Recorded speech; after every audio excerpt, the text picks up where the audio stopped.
Assalamu alaikum wa rahmatullahi wa barakatuh. Today we would like to look at a few questions about the life and death of Jesus, which is Isa ibn Maryam, Isa the son of Mary. Now, a lot of the people say this, that, okay, Jewish and Christian, they both are of the view that Jesus died on the cross. Jewish people believe that Jesus was a false prophet, and Christians are of the view that he is Son of God who died for our sins. But Islam has a totally different take on it. Islam says that Jesus never died. You never put him on the cross. You put somebody else on the cross. But where does in the Quran Allah subhanahu wa ta'ala talks about it? And then Christians believe the second coming of Jesus, and that will be closer to end of times.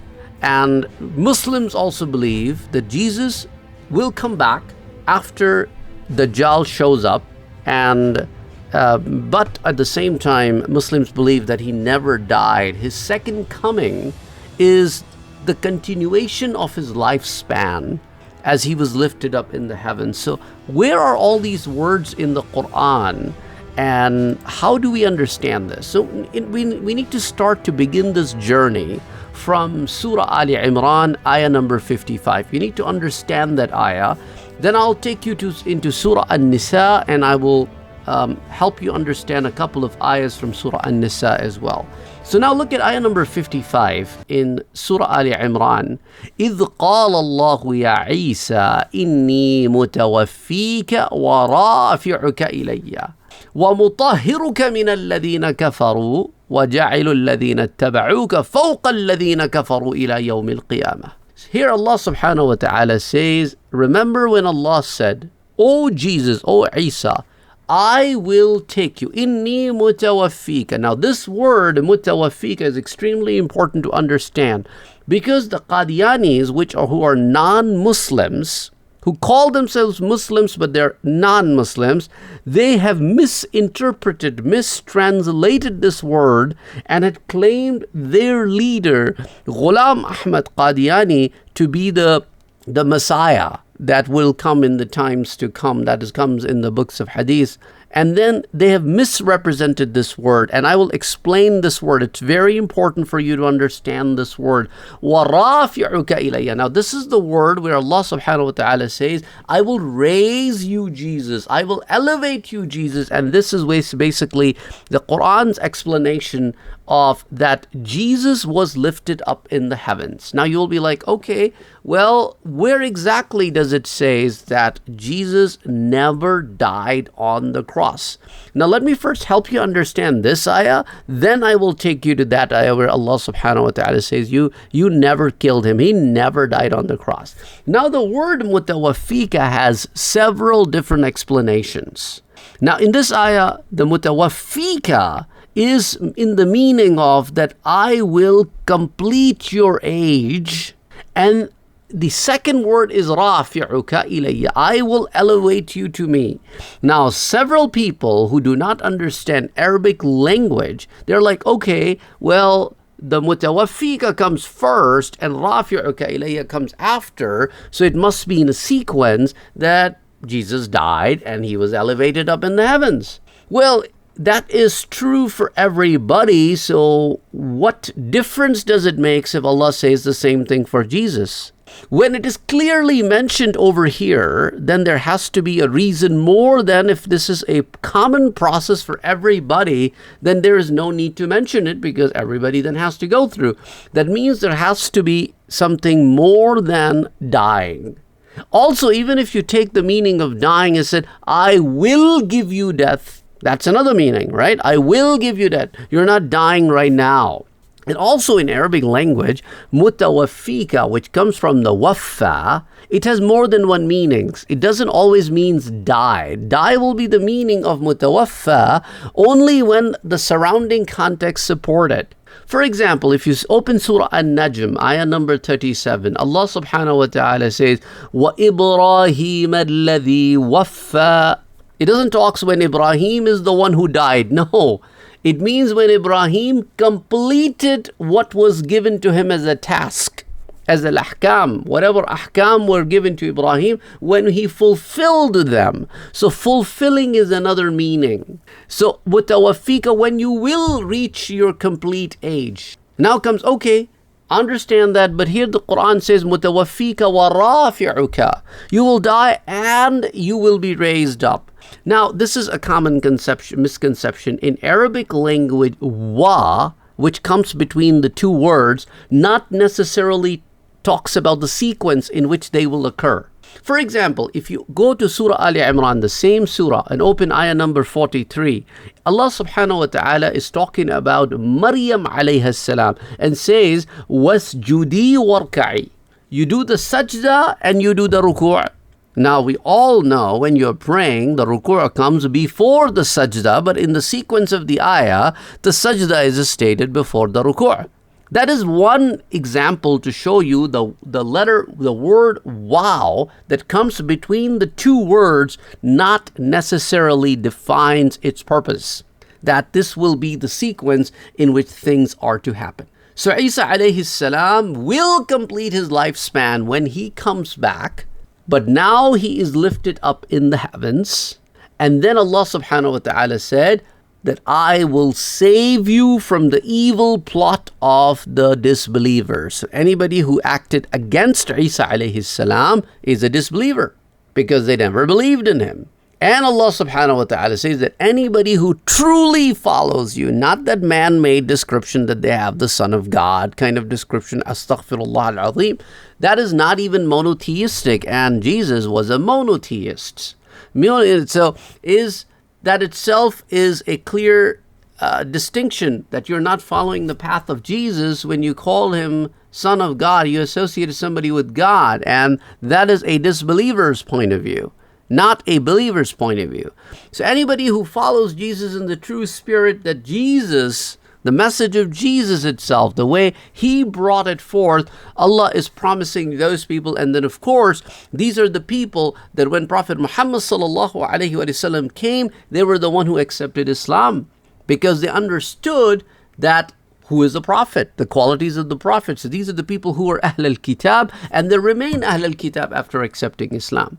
Allah subhanahu wa ta'ala then closes out the ayah by saying, ثُمَّ إِلَيَّ مَرْجِعُكُمْ فَأَحْكُمُ بَيْنَكُمْ فِيمَا كُنْتُمْ فِيهِ تَخْتَلِفُونَ. At the end of the day, you all have to return to me, and I will then settle all your disputes. That some of you are thinking that he was the false prophet, the Jewish people, and some of you have mistakenly taken him as the Son of God, which is also a misconception. And some of you believe that you have indeed killed him and he died on the cross. All of these misconceptions will then be removed when you finally come to Allah subhanahu wa ta'ala.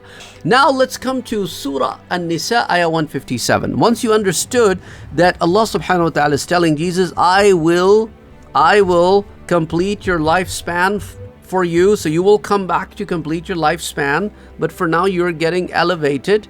That your true followers will be saved, and they are the one who will be the leading people till the day of judgment. So of course these are the people who believed in Prophet sallallahu alaihi wasallam, and these are the people when the fitna of Dajjal will be around, they will be siding with Al-Mahdi, and they will be siding with Sayyidina Isa alayhi salam, and they will be the victorious people. And now come to Surah Al-Imran, Surah An-Nisa, ayah number 157. Allah says, وَقَوْلِهِمْ, and they boast about it, إِنَّا قَتَلْنَا الْمَسِيحَ عِيسَى ibn Maryam, that they say that boastfully that we are the one who killed Jesus, the son of Mary, the Messiah, Jesus, the son of Mary, Rasulullah. And Allah says he's the messenger of God. And you all listen very carefully, because Jewish and Christian, you're both confused about it. وَمَا قَتَلُوهُ, you did not kill him. He never fell martyred at your hands. وَمَا صَلَبُوهُ, neither you crucified him. You neither killed him nor you crucified him. وَلَكِنْ شُبِّهَ لَهُمْ, rather it was only made to appear so. That means a man was turned to face of Jesus, and that's the man you caught. And that's the man who came inside the house to tell everybody where Jesus is, And so he entered the house first before anybody else entered, and Jesus was lifted up into the heavens, as comes in Surah An-Nisa, in Surah Al-Imran, as Surah Al-Imran says in ayah number 55, that Jesus was lifted up in the heavens, and this guy was the only person around in that room when the soldiers entered, and it was this person, the hypocrite, whose face was turned to match the face of Jesus, and they captured him. His face started resembling the face of Jesus, but his hands and feet were not, and that probably was a matter of dispute. And at the same time, people were confused where in the world that hypocrite went. That's why that hypocrite, he has different stories about how he died, because they couldn't come to any conclusion. That's why Allah subhanahu wa ta'ala says that you are lost. That's why Quran has been sent down to help you figure out what really happened to Jesus. That's why Allah says, وَإِنَّ الَّذِينَ اخْتَلَفُوا فِيهِ لَفِي شَكٍّ مِّنْهُ مَا لَهُم بِهِ مِنْ عِلْمٍ إِلَّا اتِّبَاعَ الظَّنِّ وَمَا قَتَلُوهُ يَقِينًا. So even those who argue for this that he was crucified are also in doubt, and they have no knowledge about whatsoever. They're only following their doubts, only making assumptions. And listen carefully again. وَمَا قَتَلُوهُ يَقِينًا. You did not kill him. Then what really happened, O Allah? If they did not kill him, then what really happened? Again, after Surah Al-Imran, ayah 55, here it comes again, so that you understand what we learn in Surah Al-Imran, ayah number 55. وَرَافِعُكَ إِلَيَّ comes again in ayah 158. بَلْ رَفَعَهُ اللَّهُ إِلَيْهِ. Rather, Allah subhanahu wa ta'ala raised Jesus to him. وَكَانَ اللَّهُ عَزِيزًا حَكِيمًا. And Allah is almighty, all-wise. So Allah subhanahu wa ta'ala, when will he come back? Where does it say in the Quran that he's coming back? Ayah number 159, same surah. وَإِن مِّنْ أَهْلِ الْكِتَابِ إِلَّا لَيُؤْمِنَنَّ بِهِ قَبْلَ مَوْتِهِ. And these people of the book, each and every one of them, will definitely believe in him before his death. So now, if you keep this in context, when they claim crucified, killed, did the people of the book believed in Jesus? And you're like, no, they never believed in him in his lifetime. And most of them didn't believe in him from the children of Israel, even after they claim what they claim. But Allah says that he will not die until they all believed in him. That means he has not yet died. When he comes back, that's when the truth will open to everybody. And that's the time when all the Ahl al-Kitab, the Jewish, the Christian, the Muslims, they all are Ahl al-Kitab. Muslims believe in all the prophets from Adam alayhi salam through Prophet Muhammad sallallahu alayhi wasallam, the prophets that have been sent by Allah subhanahu wa ta'ala in the context of the ayahs from the Quran, where Allah says that فَإِمَّا يَأْتِيَنَّكُمْ مِنِّي هُدَى. When the hidayah comes to you from me. So all the prophets that came from Allah subhanahu wa ta'ala, Muslims believe in all of them, from Adam till Prophet Muhammad. So now Ahl al-Kitab, who never believed in him, will believe in him before he actually dies. A Muslim already believe in Jesus and his prophethood and his messengerhood. The others who call themselves people of the book have not yet come to that point. So Allah says, وَيَوْمَ الْقِيَامَةِ يَكُونُ عَلَيْهِمْ شَهِيدًا. And on the day of judgment, Jesus will be a witness against them. So these ayahs very clearly explain to you the viewpoint of how the Jesus life and death are explained in the Quran, and the second coming of Jesus. And when he will come back, he's not coming back as a new messenger or a prophet. Rather, he's coming back to take care of Dajjal, and he's coming back in the capacity of being from the ummah of the Prophet sallallahu alaihi wasallam, and to clear the misconception that people have about him. Assalamu alaikum wa rahmatullahi wa barakatuh.